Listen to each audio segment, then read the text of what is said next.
Actually, when the meeting was being planned, I asked Dr. Morano if I could take a few minutes and introduce an exciting new opportunity, Ukulima Farm, that was brought to us by Dr. Ed Price through his relationship with Mr. Howard Buffett.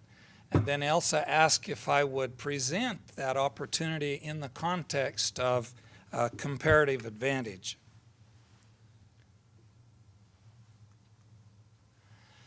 I want to lead off by talking about comparative or competitive advantage in a generic standpoint, rather than just looking specifically at Ukulima Farm or any other initiative or opportunity within AgriLife research portfolio. One of the seminal books that was written on this topic was by Michael Porter, who was on the faculty at Harvard Business School, called Competitive Advantage. About that same time, he also wrote a book, a companion volume called Comparative Strategy. And a lot of the things that even those of us who aren't formally trained in academic business have heard of these concepts and of these books. In this one, Competitive Advantage, Dr. Porter talked about price leadership versus differentiation. And of course, Walmart is the best example of cost cutting, logistics, and price leadership. The other strategy of differentiation is the one that we're more interested in. We do not want to be the low-cost leader. We don't want to win grants because we will do the work more cheaply than anyone else will.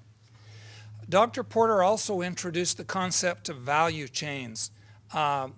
If Elsa had given me 2 hours, I would have spent some time on value chains because it is relevant to what we're talking about in this conference, but it'll be beyond the scope of the remarks that I'd like to give now. The last concept that Dr. Porter introduced was the concept of sustainable competitive advantage.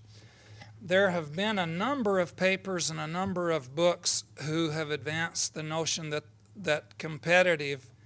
sustainable competitive advantage is a myth, that there is no such thing, that firms that appear to sustain a competitive advantage are firms who excel at innovation and they constantly create for themselves a new competitive advantage. I want to talk for just a minute about differentiation and brand equity. These are some of the brands that we use and that we have expended a lot of money and a lot of time in trying to build equity within. AgriLife Research, AgriLife Extension, Texas A&M University, and Borlaug Institute. Again, we can't explore brands in any great depth, but I do want to take a few minutes to introduce some things that maybe you haven't thought of before. In some cases, it may seem counterintuitive, but we do not want to emphasize a brand widely. For example, the Borlaug Institute. We have to use a brand like Borlaug, the Borlaug name, and Borlaug Institute judiciously. Think of the case of Rolex watches. If Rolex watches became available at Walmart for $14.95, for 6 months, they would sell out. And after 6 months, no one would wear a Rolex watch because there are cheaper ways to tell time than buying a Rolex. And in fact, kids wouldn't buy them because they're big and clunky. They don't, read QR codes. So you can't tweet on them. There's no need to have a Rolex watch. So what does that have to do with what we're talking about? The Borlaug name has tremendous value, tremendous brand equity, but we must use it judiciously, and Dr. Price and others in our organization will help us to ensure that we do that. Now I want to introduce some factors of brand equity. One is name awareness. You're all aware that Coca-Cola is the most widely recognized brand in the world. And the concept of brands, however, is not new. buildings that were built by the Romans in the period 200 to 400 BC quite often had the name of the person who made the brick stamped on the brick itself. And that was, of course, because there were laws that if the building fell down, then the person who built it had liability. So people wanted to make sure that it was their name that was on those good bricks, and that they didn't get blamed for other buildings that fell down. Now think about the brands that I showed you a minute ago, about Texas A&M University, about AgriLife Research, Extension, and Borlaug Institute. If we do an analysis, an objective analysis of our brands and of brand equity, we do have tremendous name awareness. All over the world, people have heard of Texas A&M. However, that doesn't mean name awareness does not relate directly to brand equity. Brand association is of utmost importance.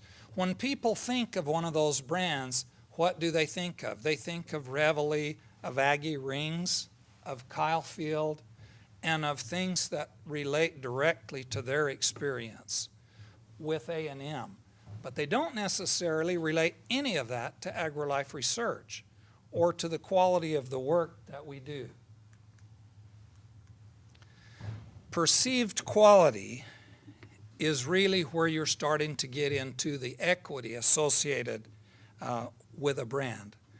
And that comes down to the value proposition.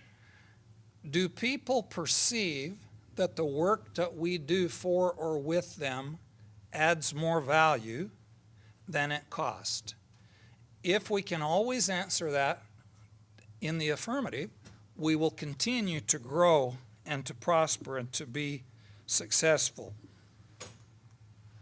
Brand loyalty. If at first blush you would say that almost no university system in America can begin to approach the loyalty to our brand. Well, that's true internally, but externally that's not necessarily true. If you ask people, potential partners or funding agencies in Washington or NGOs, foundations, and others, I'm not so sure that we have spent enough time and enough energy building loyalty to our brand. Other proprietary assets, of course, can't be overlooked.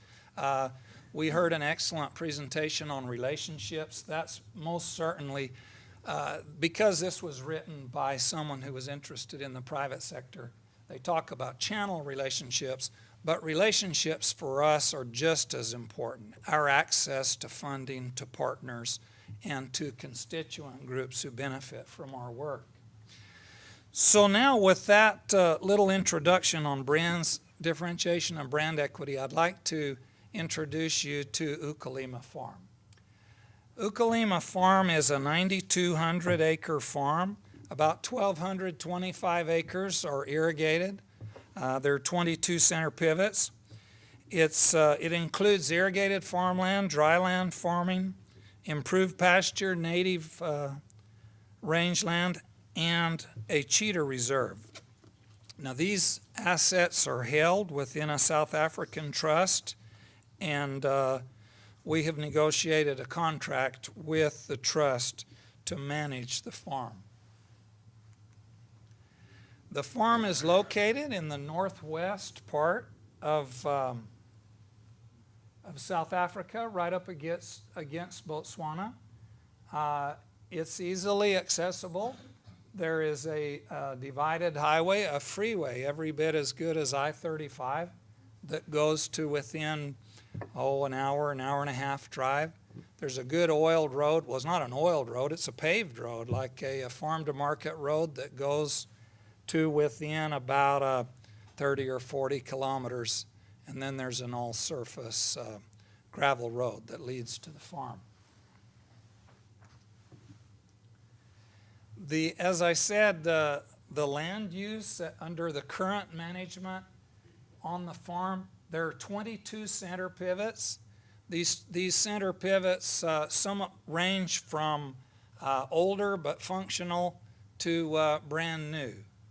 But there's actually more capacity than is being used at the present time.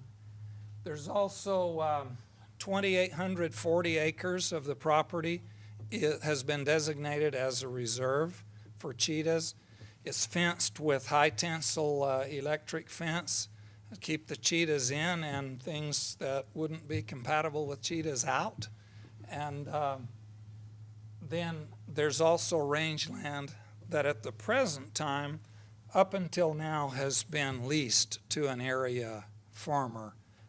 They're grazing cattle on the property at the present time. But as you can see from the resources available, there's tremendous opportunity to do cropping systems research, irrigation, under irrigated dryland conditions, plant pathology, weed management, animal, wildlife, domestic species, animal health. There's just a wealth of opportunities on the property. The current partnerships that exist now include the Buffett Foundation and these others that you see listed there. The CIMMET, the relationship there is that the Buffett Foundation has been growing corn for them, seed corn, and then Penn State and University of Missouri have had some upland rice and some root architecture drought-tolerant research going on. I won't read to you all of the vision, but as you can see, as we look at this, we've wanted to develop a research roadmap that is broad enough to include the wealth of skills and interests and funding opportunities that are available within the agency, and also leave room for some future growth and expansion. The resources available are, in a word, just unbelievable. To think that the capacity and the infrastructure could be as advanced as it is. The farm is fully equipped with modern farm machinery, vehicles, irrigation systems, grain storage, and other infrastructure. In fact, to tell you the truth, when Dr. Price took me there last fall, my impression was that of a John Deere dealership. Mr. Buffett loves green paint, and it just blew my mind, the equipment that was there, just unbelievable. There's comfortable accommodations. There are more than 20 houses on the place, all of them new or remodeled.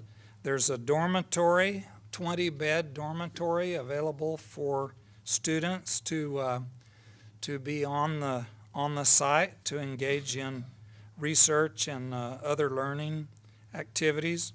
There are research field laboratories. And one of the most important assets is the relationships that already exist. Joey King from the Borlaug Institute has lived there for the last year, and also Vince Partita was there quite a bit of the time, and Dr. Price has spent a lot of time there. And the relationships that already exist with leading South African universities, with their federal government, with other NGOs, and will give us a leg up and have already jump-started research opportunities that we will certainly capitalize on as we begin.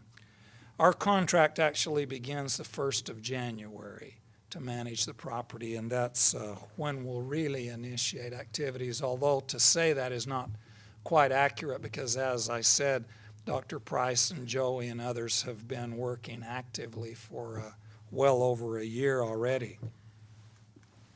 As you look at programs that are envisioned, again, I'm not going to read these to you, but you can see that our initial thinking has been to do research that is designed to bring maximum impact to the constituencies that we seek to reach. This slide is what Dr. O.D. Butler would have called a visual handicap. I apologize for all of the information that's on that slide, but I invite you to note that there's already been a tremendous amount of time and energy and effort and thought invested in the project. So on the one hand, we have the great advantage that we're beginning with a clean slate, that we're starting from scratch, but on the other hand, there's a tremendous foundation upon which to build because of the work that Dr. Price and his folks have put into this project. I also have, it seems like we talk all too often about challenges and about setbacks and about cuts. I want you to note that today I'm giving you positive, happy news. That is that due to the hard work of Dr. Price, we have received a $5 million grant to serve as seed grant funding that we hope to match. After we have hired a resident director for the property, then we will seek input from many of y'all, and we will develop a research roadmap. After that process is complete, we will issue RFPs, and we will rely heavily on opportunities to leverage these seed grants, but we do have $5 million in hand to prime the pump, to initiate work there. We also were greatly blessed, as any of you who have ever had to manage properties as part of your job and doing the research, we always worry about the operations and maintenance budget. We've been guaranteed a substantial amount of money to offset operation and maintenance funding, and in fact, after 5 years, we'll have a very substantial endowment that will provide this funding in perpetuity. Now, in the final moments of my time that's been allotted, each of us may encounter critics who may challenge us on, why are you doing this? We've just been through budget cuts. You just made me riff some people. You made me do this. You made me do that. Why in the world are you going off to Africa to do work when we can't do what we ought to do here at home? Well, I don't know that I have the perfect answers, but I'll give you my answers that you can improve upon as you think about it. First of all, from strictly a business sense, as Elsa said, there's similar climate, topography, and challenges at Ukulima Farm as to many places in Texas. We can accelerate our progress on research that we're doing here. It's in the other hemisphere, for example, in things like plant breeding, we can double up. There's an opportunity, this is a big one to me, there's an opportunity to work on zoonotic diseases there that could become bioterrorism threats here in the States. We'll gain access to and have the opportunity to help conserve some unique germplasm. I don't know about you, but I think it's important that our grandkids be able to do as my wife and I did and go see some baby elephants in the wild. We also can build partnerships with multinational corporations who will give us favorable treatment of intellectual property.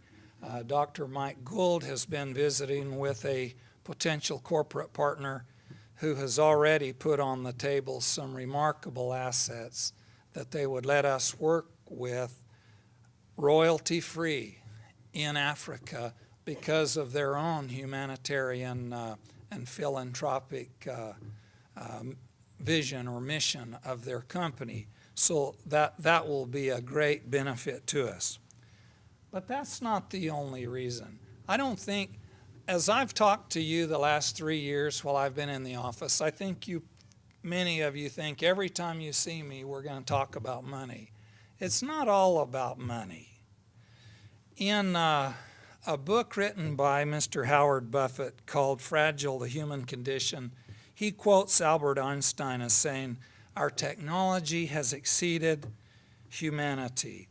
As I was thinking about this, I was telling my family about this project, and I was asked by some of my own children why I was so passionate about Ukulima Farm and about this opportunity. And this is what I told them. There stirs within the heart of each Aggie a desire to improve the lives of people in Texas, the United States, and the world. The discoveries and technology developed by our faculty would be hollow and devoid of meaning if we fail to bring science to bear on hunger, preventable disease, and unrealized human potential. No amount of financial gain, honor, prestige, or social position can begin to compete with a sense of fulfillment that comes from knowing that our work and our lives have contributed to making life better for someone else.